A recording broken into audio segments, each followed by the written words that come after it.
Bonjour à tous, aujourd'hui je vais vous expliquer comment créer une roulette simplifiée en Python.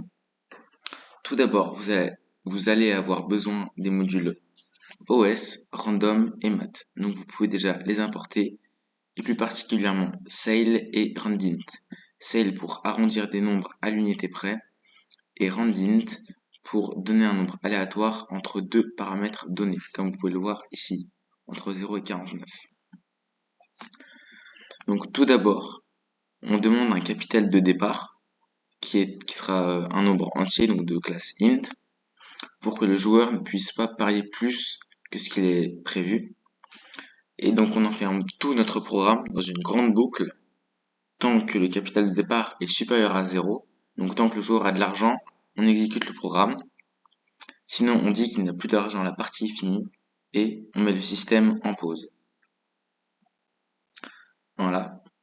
Donc tout d'abord, nous pouvons créer le lancer, randint, donc entre 0 et 49, ça va nous renvoyer un nombre entre 0 et 49. Donc si ce lancer si le modulo de ce lancer est égal à 0, c'est-à-dire si ce lancer est pair, parce que modulo en Python c'est le reste, donc si ce lancer est divisé par 2, le reste est égal à 0, c'est qu'il est pair.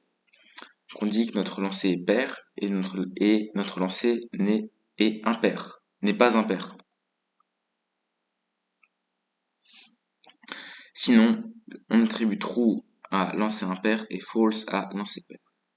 Ensuite, on demande une somme misée à l'utilisateur. Quelle somme souhaitez-vous miser? Et pour être sûr qu'il donne une bonne somme, on enferme tout ça dans une boucle tant que la somme misée est supérieure au capital de départ. Donc je vous montre un petit exemple. Hop. Si je mets 50 € et que je veux miser 60 €, ça va me redemander indéfiniment une nouvelle, même si je mets 100 par exemple, ça va me redemander. Voilà. Donc ensuite, on attribue un trou à arrêter, et ça vous verrez après pourquoi. Et donc tant que arrêter est bon, j'aurais pu mettre continuer, hein, c'est la même chose, c'est juste une variable à qui on attribue un booléen. Donc on demande à l'utilisateur de saisir un nombre. On vérifie que ce nombre est supérieur ou égal à 0 et inférieur ou égal à 49. Qu'ensuite on vérifie s'il est pair ou s'il est impair. Puis on donne le numéro gagnant à l'utilisateur. Enfin, on fait les comptes. Si le nombre donné par l'utilisateur est égal au nombre que la roulette nous a donné, donc au nombre généré aléatoirement par le module randint, donc la somme gagnée c'est 3 fois la somme misée. Voilà, c'est les règles de ce casino. Donc on lui dit félicitations, en misant sur votre nombre, vous avez gagné tant d'euros. Et le capital de départ, on lui ajoute une somme. Sinon, si les deux lancers sont pairs, alors la somme gagnée, c'est 0,5 fois la somme misée. Si les deux lancers sont impairs, c'est la même chose, on arrondit toujours avec Ceil. Et sinon, la somme gagnée, on n'a rien gagné du tout, et on perd de l'argent, puisqu'on va enlever à notre capital de départ la somme misée.